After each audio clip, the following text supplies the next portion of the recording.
I understand the fear that a machine should not be replacing the decision-making capacity of a man. The human being in general shouldn't be affected directly by, especially in health, by decisions of AI. But if we have a tool at our disposal that can comprise and have all the information in the world into the most applicable and personalized informations that we can directly introduce in procedure, why not have that? Why not accept the change and the enhancement that AI would suggest, obviously with the right supervision?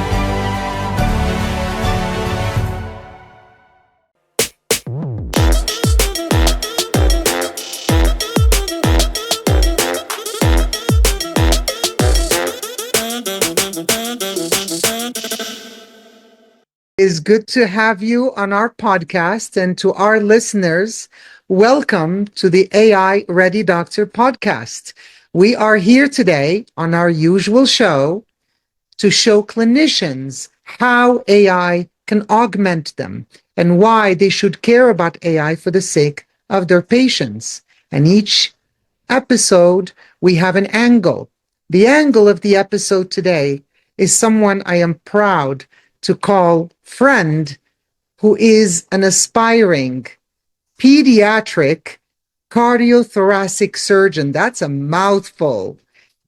Believe it or not, he wants to help relieve the suffering of children born with defects in their little hearts. Can you think of anything more endearing? And today, we're going to explore what prompted our guest today, Dr. Mezzour Mohammed, who just graduated medical school in my home country, where I graduated as well, Morocco, and what he looks at AI for in order to continue his current journey towards helping his patients. Dr. Mezzour, it's a pleasure to have you on today. All the pleasure is mine. I am humbled by the beautiful presentation. Thank you. Before we dive in, I want to ask you, can you give us a 20-second, this is who I am and how I got here version? No titles, just the truth. Most definitely. I'm Mohammed Mezzour. I'm a recent grad from medical school from Morocco, and I am basically obsessed by two things. First of all, making children happy, and second of all, defying the odds. It can come a bit arrogant, but I come from a system where the idea of becoming a congenital heart surgeon in the US is basically irrational, but I decided early that difficulty is not relevant for me, and it's just yet another selection filter. So I built my training, research, and most of all, AI integration to reach that very goal. Amazing. As I usually say, introducing yourself, your story should fit in an elevator pitch, but it should also feel like a real person in that elevator. So picture a listener right now that could have been you before, and now they're listening to you. Maybe it's you 3 years ago. What were you confused about? What is it that you were afraid to share with others that now it feels a bit silly? First and foremost, the most difficult thing was to share that I'm beginning this US journey and that I'm indulging in such an immense, complex challenge, which is becoming a congenital heart surgeon in the US. So yeah, I'm saying it out proud right now that I want to become a congenital heart surgeon in the US, and I will do anything for that to happen. So that's funny. You were in the closet about wanting to become a pediatric cardiothoracic surgeon, and now you're just out and proud with it. Could we say that that's true? Well, that's exact on point. Fantastic. So what made you decide that your dream is to operate on little children and make them better? It all started actually with a search for a specialty that combined a lot of aspects, a lot of emotional satisfaction, social satisfaction, and academic satisfaction. And so far, for the last 7 years that I've been searching, congenital heart surgery was the specialty that answered those questions for me. And when it comes to your journey, what you mean by that is not only finish in medical school, but applying to residency in the US in surgery, which is highly competitive. And you have to have this catch 22. My experience is not from the US, yet when I apply, they're going to look for letters of recommendation from the US, which means you had to come here and do some rotations with surgeons or physicians that were generous enough to give you their time. How did that go? To say it simply, it was life transforming on so many levels. I basically come from a very sheltered environment where comfort is very praised. And the simple fact of somebody accepting me to do a rotation with them in a hospital in the US was big enough. But when I was there and I found people that had true passion, and I could see what the human mind is actually capable of doing. So it kind of erased the ceiling for me and for my mindset. So the sky's the limit for you, huh? How many rotations have you done so far?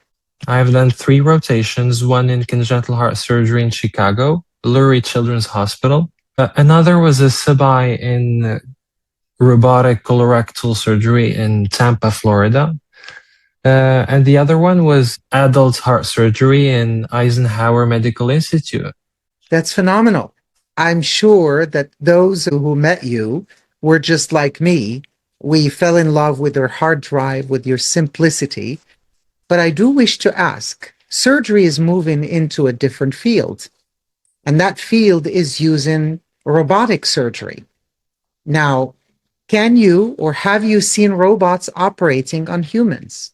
I haven't only seen robots operate on humans. I was fortunate enough to see the whole spectrum of it. So, especially the very last cutting edge equipment in terms of robotic, which is basically the Da Vinci 5 and the SP, the single port. So it was the first time to doing an endoscopic colorectal cancer resection. I was fortunate enough to get exposed to a heavy volume center of robotics. In your journey, where did you use AI? In studying, in preparing you for something? Give us some examples of how you used AI in your life. I used AI mostly as a cognitive offloader. I struggled quite a bit with having lots of ideas that concluded in me having a foggy brain and not having a clear path that I should follow.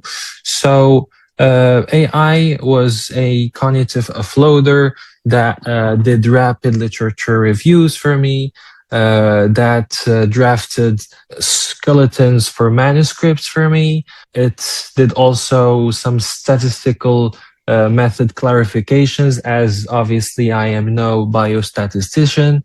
Obviously, it didn't replace my reasoning, but it compressed a lot of learning time. So, where does the AI help you most? Speed, safety net, or decision support? Well, that is quite the question. I would say that AI helps me most in decision support. As a recent grad, I am naturally exposed to a lot of new stuff in research and in life and in clinical life also. So AI helped quite a bit in making the right decisions at the right time for me, especially in some research projects, in how to deal with the real world of US rotations, on how to deal with conferences, for example. And these were all first times for me where I really needed the help of AI. Would you say that then we should be worried that when you are in robotic surgery and you're a surgeon, you're going to use AI to help you decide?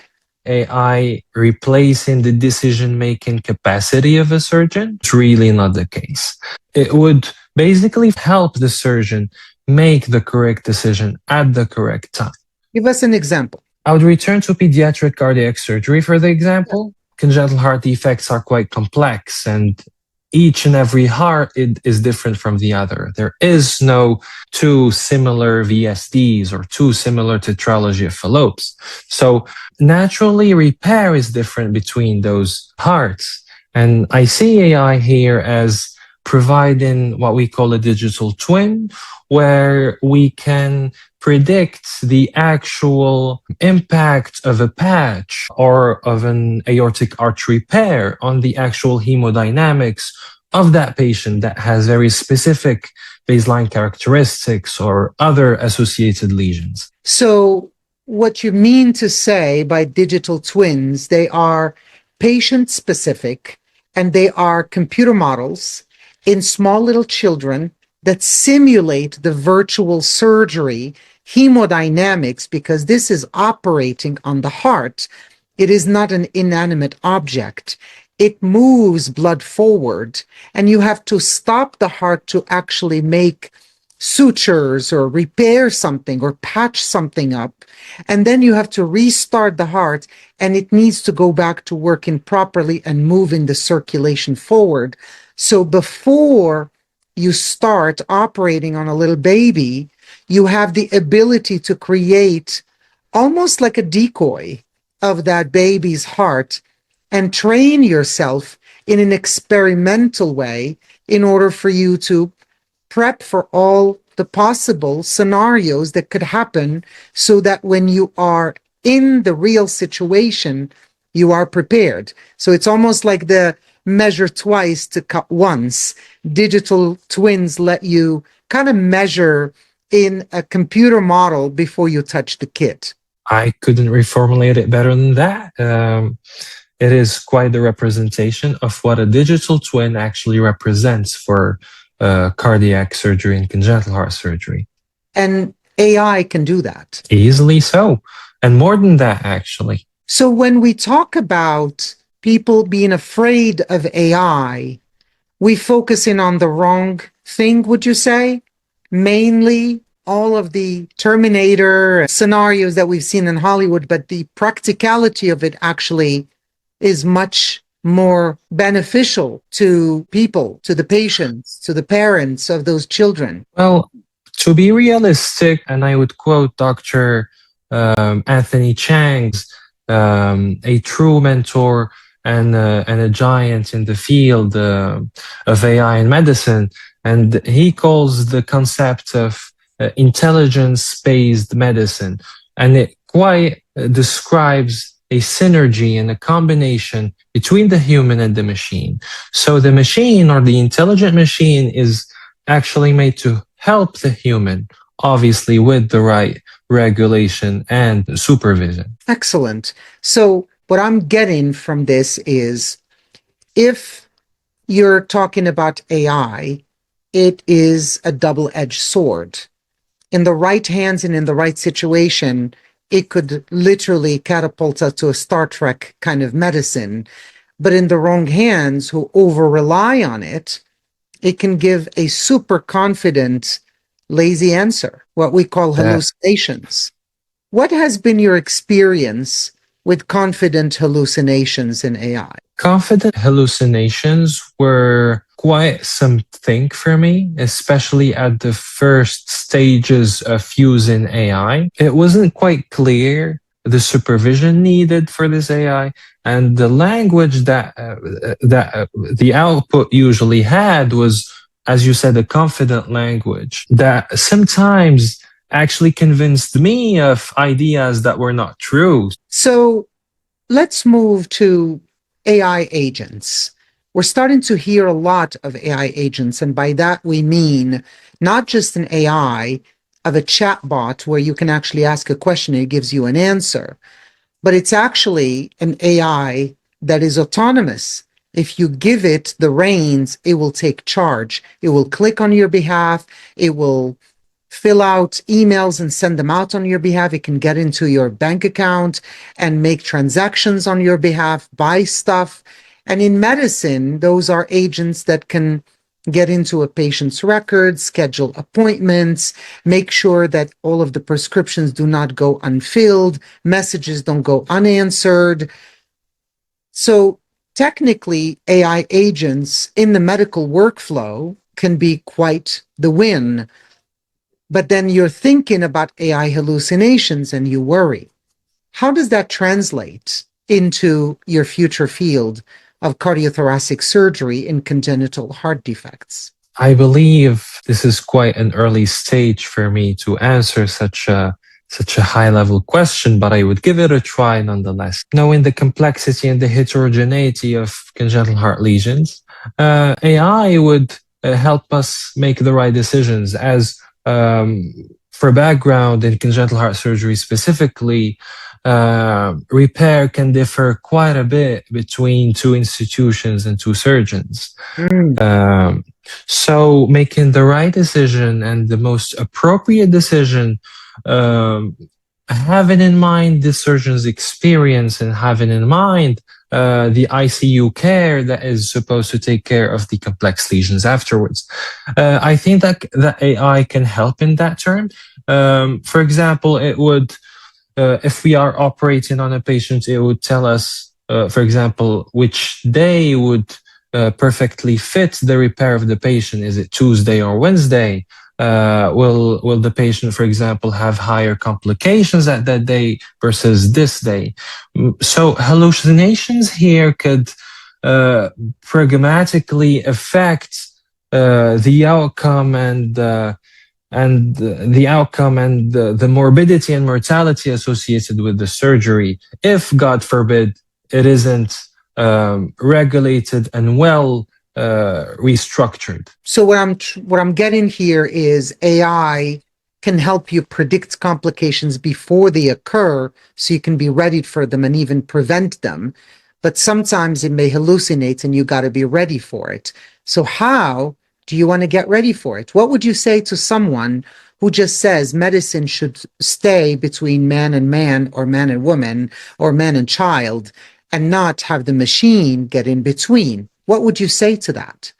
I would say that I would understand the fear, first of all, that a machine indeed should not be replacing the decision making capacity of a man, and that the human being in general shouldn't be affected directly by, especially in health, by decisions of AI. But nonetheless, if we have a tool at our disposal that can comprise and have all the information in the world into the most applicable and personalized couple of informations that we can quite directly introduce in a procedure. Why not have that? Why not accept the change and the enhancement that AI would suggest, obviously with the right supervision? Most excellent. I love this. So there are predictive analytics that we spoke about in various fields, including the intensive care unit. You are saying now that predictive analytics could help also in pediatric cardiothoracic congenital heart defect surgery. Is that correct? Indeed, yeah.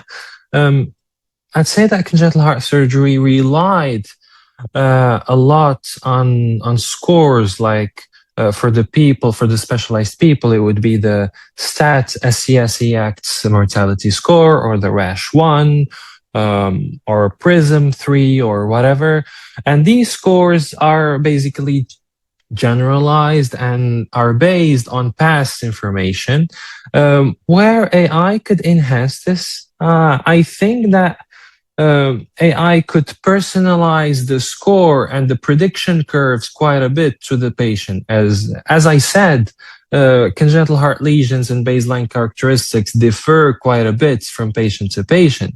So this specific personalization benefit that we can have from AI is much needed. And would you say that the doctor will still be a human, or at some point they will replace us with AI? I believe that at some point the doctor would be not only a doctor, but an orchestra master that would orchestrate a lot of AI agents and a lot of info to have the best possible decision and outcome for a patient.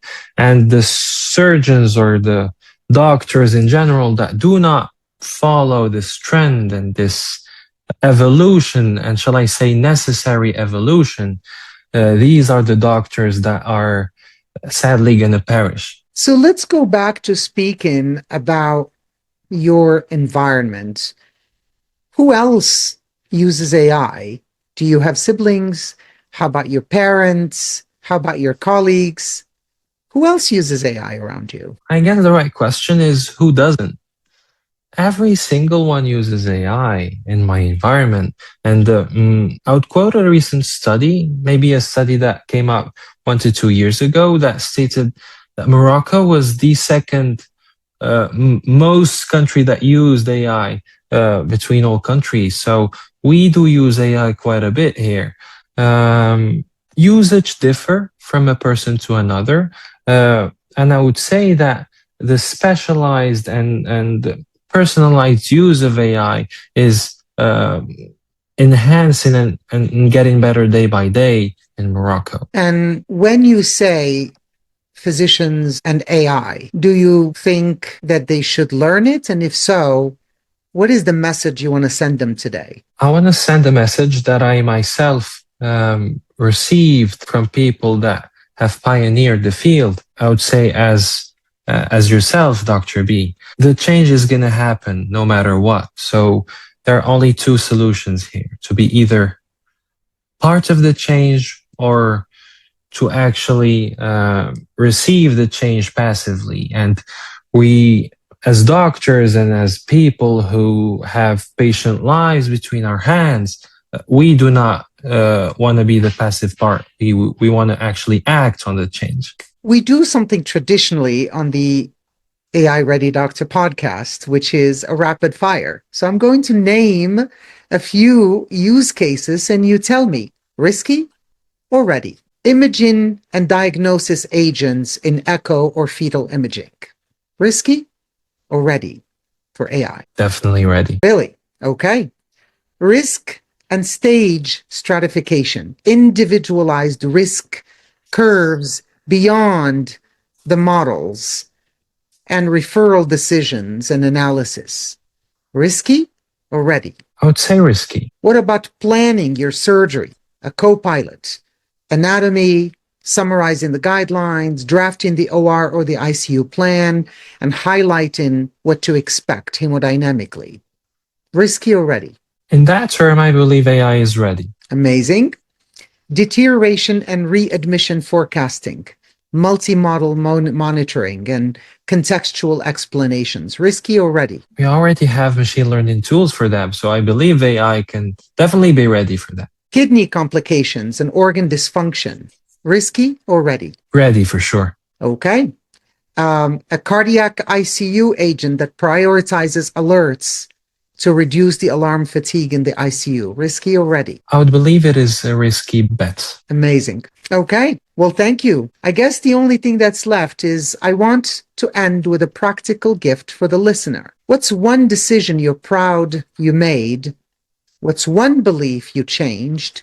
And what's one skill you wish every clinician had learned earlier? Let's start with one decision you're proud you made. If I have to choose one decision that I'm really proud and that really made change in my journey, was to believe in myself and not to listen to critiques, to actually believe in my capabilities. It was a detrimental decision that made me the man that I'm today. That is inspiring. And what's one belief that you changed? I used to believe that I understood relationships, but with the coming of AI, I came to know that I didn't understand quite a thing about relationships, especially with emotional AI. It helped me open my eyes on a lot of viewing angles that I didn't have the least of knowledge about. And by emotional AI, what do you mean? An AI that can quite accurately name stuff and diagnose and clear the field for better ideas to prevail. And what's one skill you wish every clinician learned earlier? That is quite a difficult question, but if I had to choose, I would definitely choose prompt in AI. Is that so?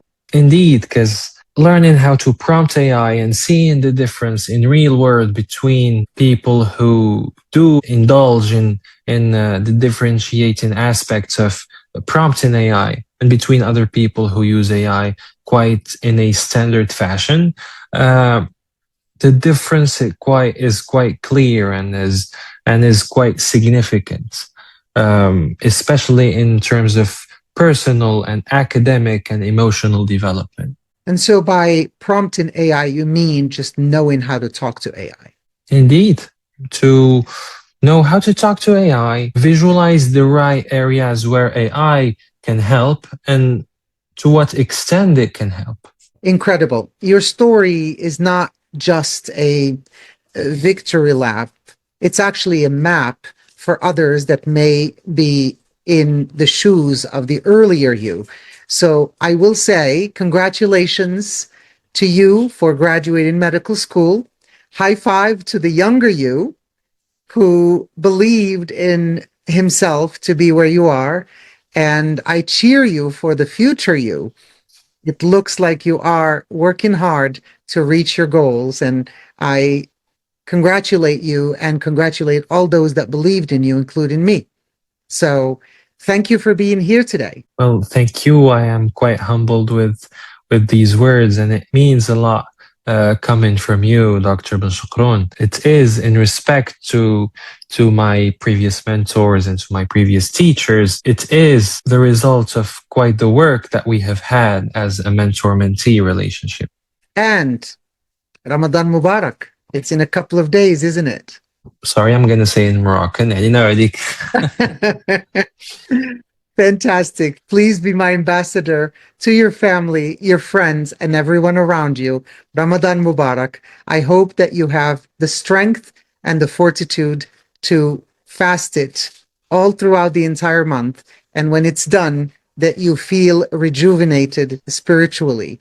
Take care. And for everybody else, thank you for joining us. Curiosity is infectious. Catch it here at the AI Ready Doctor podcast. See you next time.